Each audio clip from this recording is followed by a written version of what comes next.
জাতীয় কবি কাজী নজরুল ইসলামের ৪৯তম মৃত্যুবার্ষিকীতে ঢাকা বিশ্ববিদ্যালয় প্রাঙ্গণে কবির সমাধিতে শ্রদ্ধা নিবেদন করেন সামাজিক, সাংস্কৃতিক ও রাজনৈতিক সংগঠনের নেতৃবৃন্দ এবং কবির পরিবারের সদস্যরা।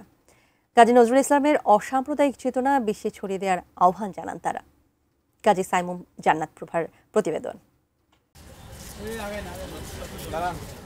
ভোর থেকে ঢাকা বিশ্ববিদ্যালয় প্রাঙ্গণে কবির সমাধিতে শ্রদ্ধা জানাতে আসেন সর্বস্তরের মানুষ। ঢাকা বিশ্ববিদ্যালয়ের উপাচার্যের নেতৃত্বে বিশ্ববিদ্যালয় এবং বিভিন্ন হলের পক্ষ থেকেও শ্রদ্ধা নিবেদন করা হয়।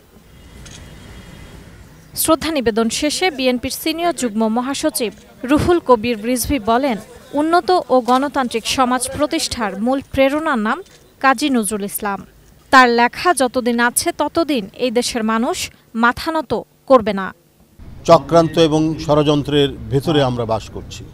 আমাদের যে চূড়ান্ত লক্ষ্যের জন্য আন্দোলন, গণতন্ত্র, এখনও সেটি প্রতিষ্ঠা পায়নি। তবে আমাদের বিশ্বাস অতি তাড়াতাড়ি রমজানের পূর্বেই একটি অবাধ সুষ্ঠু নির্বাচন অনুষ্ঠিত হবে।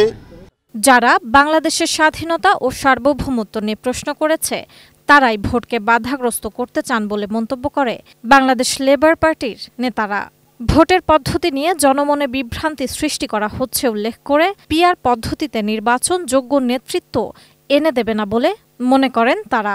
বিভিন্ন কর্নার থেকে বিভিন্নভাবে হুমকি ধমকি দেওয়া শুরু হয়েছে জাতীয় নির্বাচনকে নিয়ে, কিন্তু এই হুমকি ধমকি এগুলো কোনোভাবে পাত্তা দেওয়ার কোনো সুযোগ নাই। কাজী নজরুল ইসলামের সাহিত্য ও চেতনা বিশ্বে ছড়িয়ে দেওয়ার আবেদন জানান কবির নাতনি খিলখিল কাজী।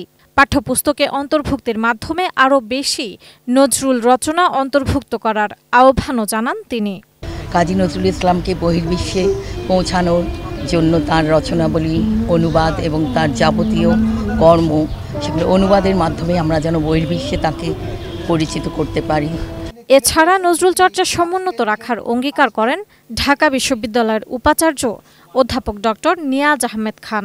সার্বজনীনতা এবং তার যে প্রাসঙ্গিকতা, সেটি যে কোনো মানুষকেই ছুঁয়ে যায়। সাইমুম জান্নাত প্রভা, এটিএন নিউজ, ঢাকা।